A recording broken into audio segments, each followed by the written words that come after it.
everybody, and welcome to a brand new video on my channel. So today we're going to be talking about the best books of 2023.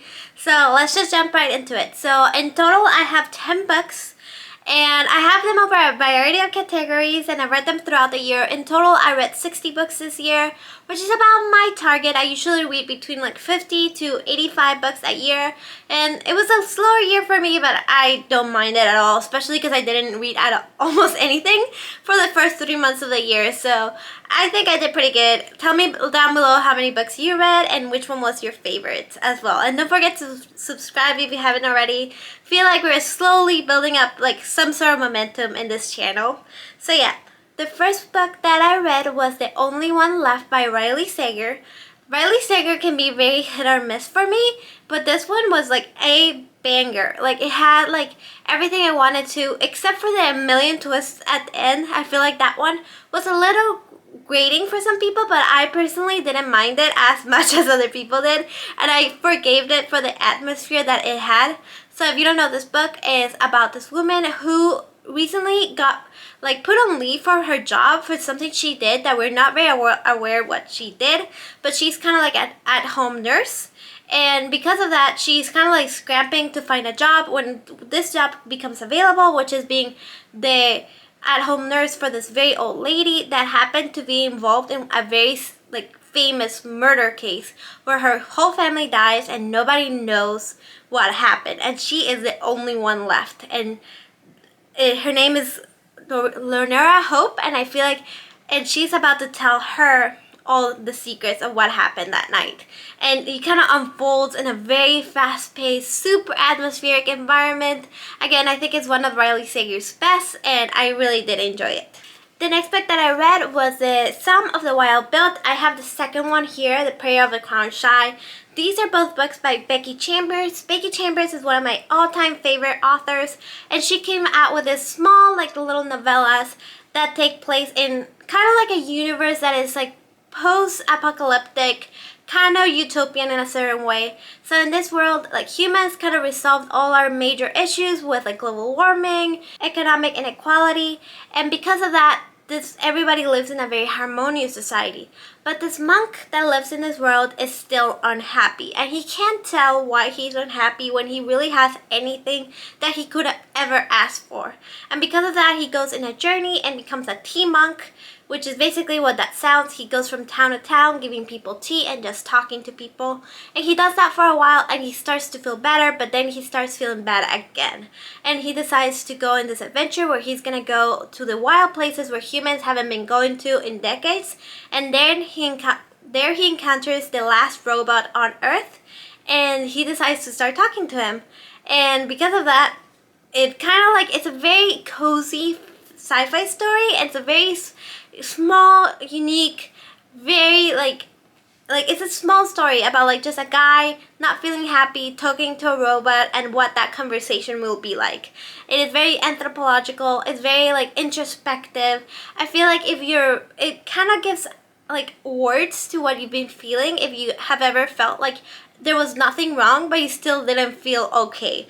And that is what that book is telling you. This book is basically telling you it's okay not to feel okay when nothing is wrong, and I think that's beautiful, and it's super unique that she was able to just do it in this little, like, less than 100 pages novella. And I have the first and the second one, and the second one is just as good. The thing is, like, with this type of concept, it can only work for so long, because really it's a book about nothing, so how long can you stretch it? And that's kind of where I'm gonna see where the rest of the series goes. The next book that I like to talk about is Under a Whispering Door. So this book is by TJ Klune. I read Under a Whispering Door, The House in the Cerulean Seas, and the new one about the robots that I just forgot the name of this year. And honestly, this one is my favorite out of the three. I think this one is the most hard-hitting, the most interesting out of all these novels. So this book is about a guy who's living a pretty mediocre life. He's very much a high-powered lawyer that doesn't have any friends, doesn't make time for his family, and one day he just dies. and he's kind of like dies in a very like unexpected, shocking way at a very young age, and he's not sure what to do, and he just wakes up and he figures out that he's dead and there's nothing he can do about it, and he gets taken to this tea shop that is kind of like a purgatory, where there's like a cast of like very like quirky characters that all get together and they all try to go through grief, go through acceptance, go through the different stages of grief together. And I thought it was like so interesting, so beautiful. It's a book that is again like a super cozy fantasy, and I really did enjoy it, and it hits more of the hard-hitting topics very, very well, and I think it did an amazing job, and it made me cry. And I think like it's a book that deals with grief in a very beautiful and happy way, so if you've been struggling with that, I will really pick this one up. My next favorite book of the year is Babel by R.F. Kuang. This one has a billion sticky tags. So I read this one for a book club that I'm part of, and I was not super happy when they picked it because I didn't love Yellow Face by R.F. Kuang this year, and that was the first book I've ever read by her. But this one is more up my alley. It's more of a true fantasy. It is just like so fast-paced, but what really impressed me about this book is the world building and the magic system that she built that was so unique and not like anything I've ever like read about before. So in this book, it's a completely like, it's a sci-fi world, it's a fantasy world, but that takes place in our current reality.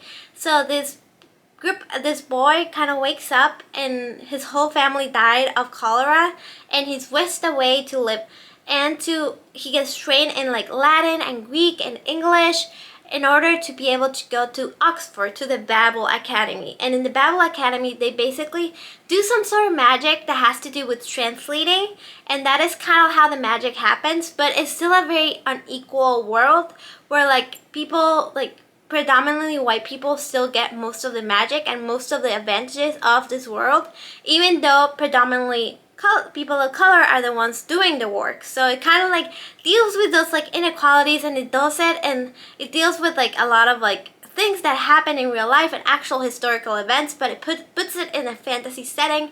And honestly, some of the things that this book had to say were a little heavy-handed, but I can forgive it all because the fantasy setting was just so vivid and extremely like complex, but very understandable, which I think is very impressive for R.F. Kuang to do.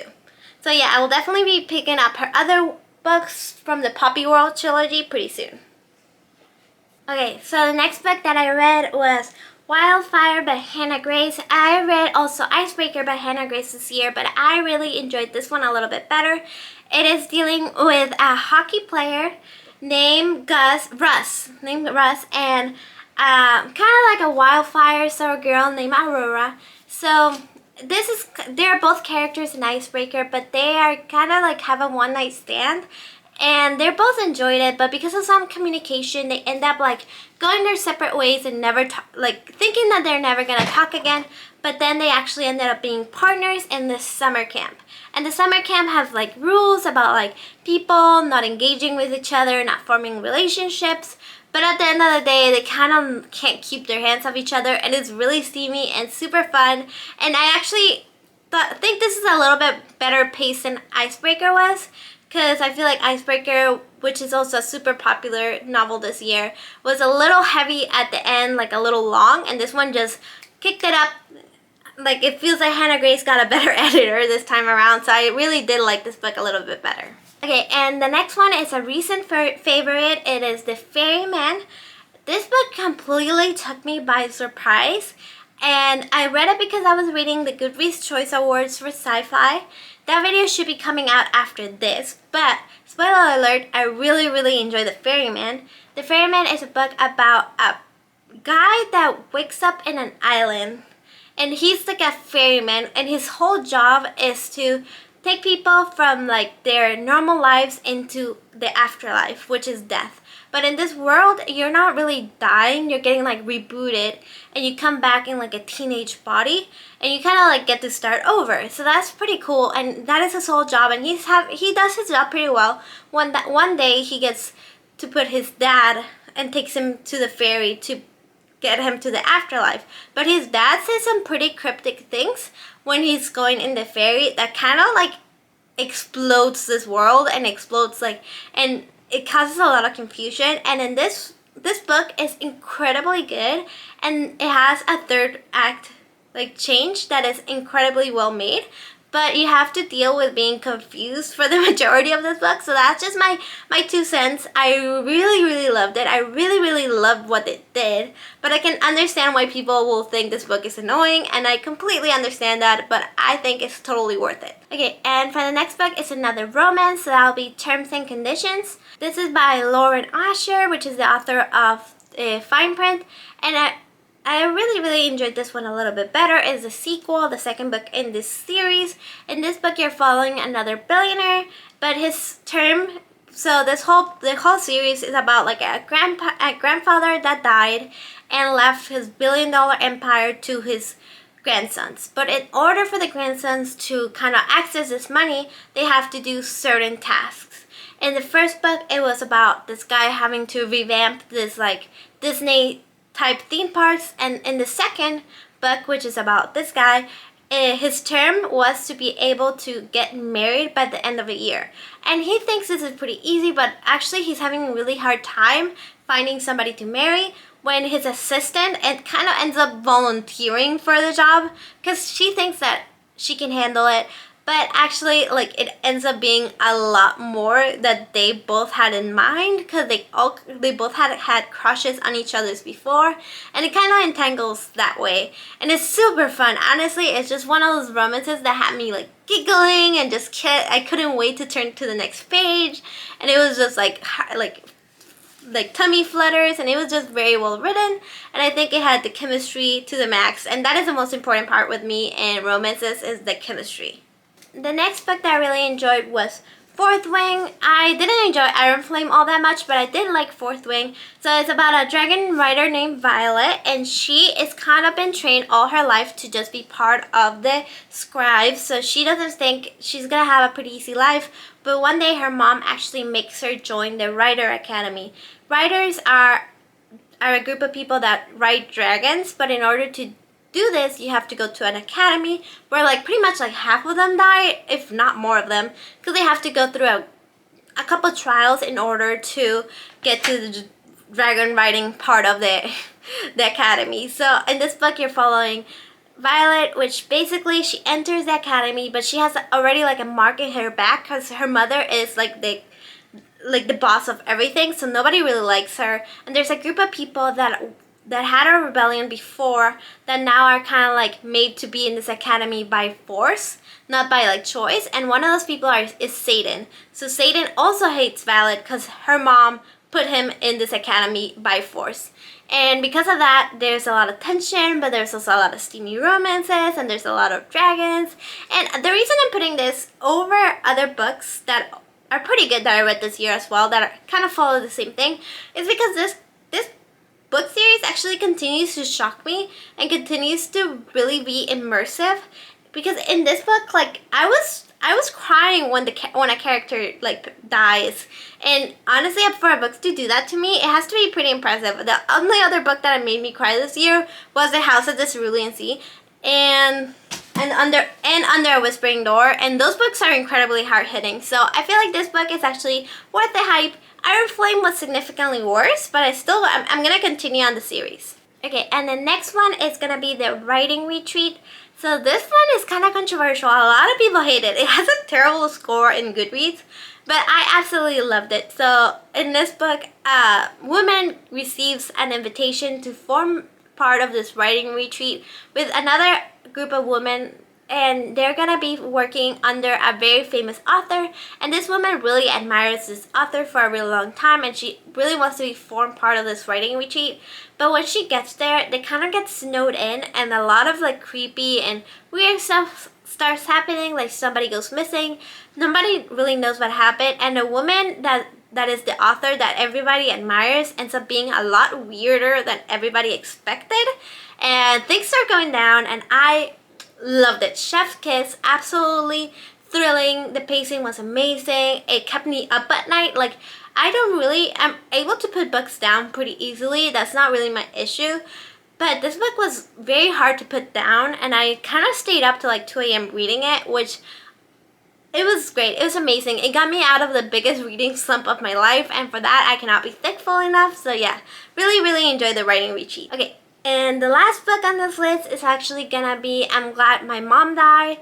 So I think everybody kind of like knows a lot about this book already, but this one's about Samantha, which was a very famous character in iCarly, a TV show that I personally grew up watching a lot.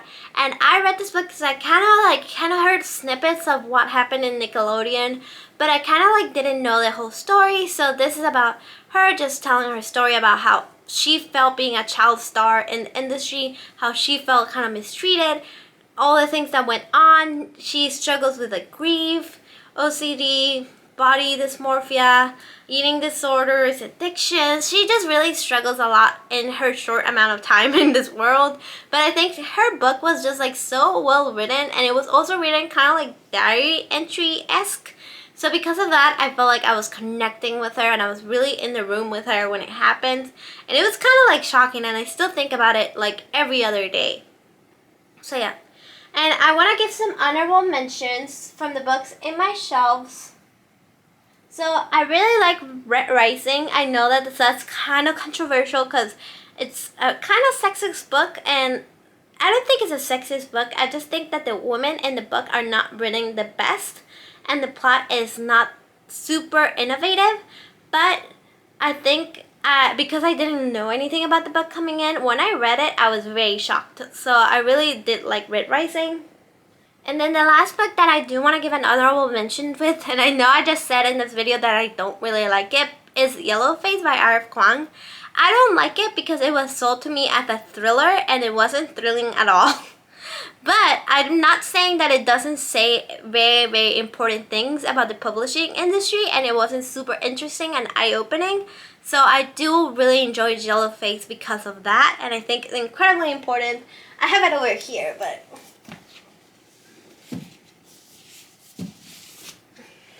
So the thing about having bookshelves like these is that it's kind of impossible to take a book out. So yeah, Yellowface is really, really good. I do enjoy it a lot. And if you want to know all the like little tea about the publishing industry, I'll definitely read this because it's super interesting. So yeah, those are all the books that I really enjoyed doing 2023.